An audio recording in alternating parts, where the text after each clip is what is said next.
नमस्कार, मैं हूं ओम त्रिवेदी और आप देख रहे हैं प्रदेश वाइज न्यूज, खबरों की तह तक। याद करिए गुलामी के कालखंड के दौरान जब ये देश भारत और भारतीयता की विस्मृति के दौर से गुजर रहा था, गुलामी की कालखंड से गुजर रहा था, तब शिकागो की धर्म सभा में इसी परंपरा में पैदा हुआ एक सन्यासी दुनिया के सभी धर्म गुरुओं के सामने इस बात का उद्घोष करता है कि मैं भारत की उस परंपरा से आया हूं जिसने सदैव मानवता के कल्याण का मार्ग प्रशस्त किया, और जो दुनिया के सामने इस बात की उद्घोषणा भी करता है कि मुझे गर्व है कि मैं हिंदू हूं। तो स्वामी विवेकानंद, याद करिए इसी परंपरा में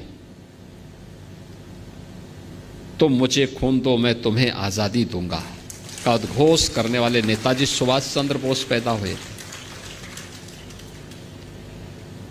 यानी कलम का ही नहीं, तलवार की भी पूजा की है, और दोनों के समन्वय से ही समाज और राष्ट्र की व्यवस्था चलती है। याद करिए स्वतंत्र भारत में भारत का संविधान कैसे बनना चाहिए, उत्तर दक्षिण पूरब पश्चिम क्षेत्र, भाषा, जाति, मत, मजहब, इन सब को एक साथ एक मंच पर ला करके खड़ा कर ले। कोई नाम, तो नाम आया डॉक्टर राजेंद्र प्रसाद जी का।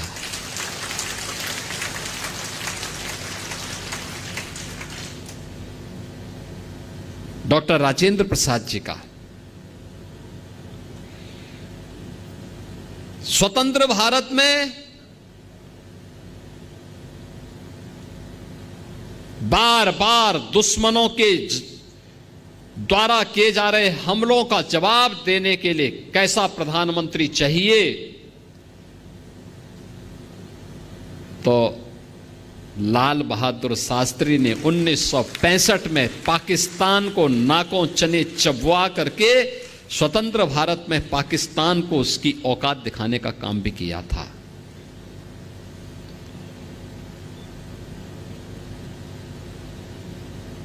कौन कहता है कि कायस्थ समाज केवल अपने कारोबार तक ही सीमित है, केवल कलम तक ही सीमित है। 1975 में जब लोकतंत्र का गला घोंटने का काम किया था, तब जयप्रकाश नारायण जी आगे आए थे, क्रांति का संघनाद उन्होंने किया था। और जब लोग ये बोलते थे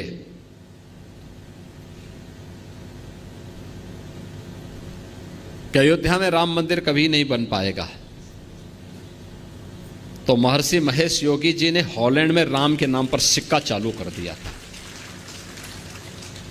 यानी भारत से बहुत दूर हॉलैंड में उन्होंने भगवान राम के नाम पे ही करेंसी जारी कर दी।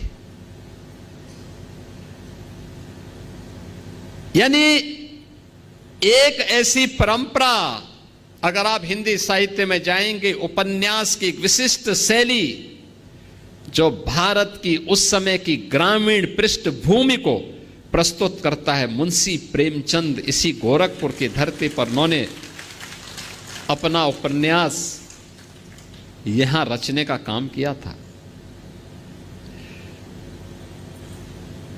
कौन से ऐसा क्षेत्र है, एक लंबी फेरस्त है।